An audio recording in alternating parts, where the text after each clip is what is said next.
This is a Sports Catastrophe production. Hey there, it's Jeff Cutter. I welcome you to another Sports Catastrophe on this day. And just a friendly reminder, a friendly talk is that there will be no birthday boy or slash girl because I couldn't find a birthday suitable enough today. So anyway, this moment happened on June 27th, 2016. One of the biggest European upsets of all time in soccer. Now, originally I was going to talk about Dan O'Brien and his failure to make the 1992 Olympic team. But because Facebook on this day said, oh, wait, this thing. And I'm like, oh, that's right. If England loses. I said that earlier in the day. I'm like, oh, so this happened 5 years ago today. Okay. So anyway, Euro 2016 was huge. It was the first Euro to have 24 nations instead of the natural 16. It was like, what? It's true. It's true. It's damn true. So yeah, we went to 24 teams, expanded from the 16-team format that had been around for 2 decades.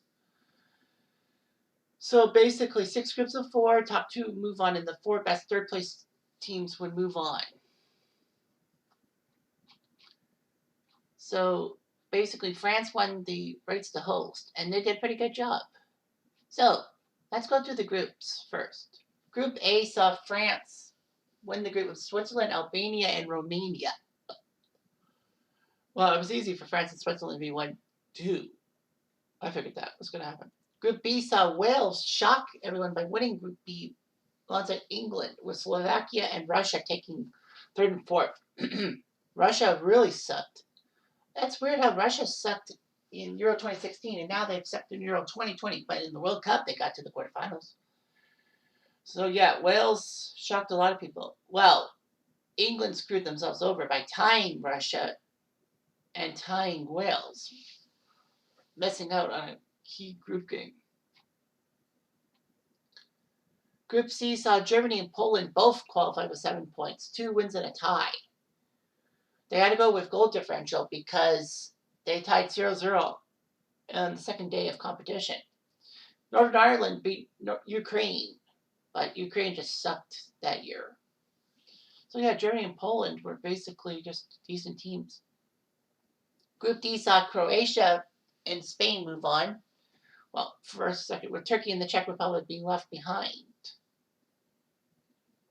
Group E saw Italy and Belgium become 1-2. Italy got in first place because of the head-to-head with Belgium. Ireland got 4 points and Sweden got a point. So yeah, a lot of people were upset that Italy basically played their backup players after clinching a spot because it gave Ireland a chance to get it to the next stage. And in Group F, Hungary and Iceland both had 5 points. And goal differential saw Hungary win the group, with Iceland second, Portugal third, Austria fourth. The worst thing about Portugal, they tied all 3 games. They tied Iceland. Well, they were in the lead, but then Iceland tied them. They couldn't score against Austria, nor could they score against them. And then they had that 6-goal fest against Hungary that, they were behind all the time. Long story short, Slovakia, Ireland, Portugal, and Northern Ireland would all qualify for third-place teams. A lot of people had a snit about it because Portugal got in with 3 ties for third place, and teams like Turkey and Albania, who were third place in their pools, actually didn't qualify. I think it would have been Turkey if you take that into account. But anyway, yeah. So the knockout stage happened. So, of course, a couple days before the England-Iceland game, Switzerland and Poland went to penalties, and Poland won on penalties. Wales would beat Northern Ireland 1-0. Portugal would need extra time to beat Croatia. France would take down Ireland. Germany would take down Slovakia. Belgium crushed Hungary into fine powder. And Italy would took on Spain and won 2-0. Now, became the final game of the round of 16. The winner would take on France in the next round. A lot of people said, well, England, France, this would be interesting quarterfinal. At least England gets to the quarterfinals of a tournament. Yeah, that's true. So basically, I'm like, well, we got Iceland. I think we can do this. I mean, Iceland just had a very indifferent Portuguese team. I think we can do it.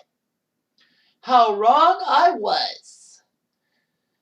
Even though Rudy scored a goal on a penalty shot, it was like 1-0. I'm like, yes, this looks good.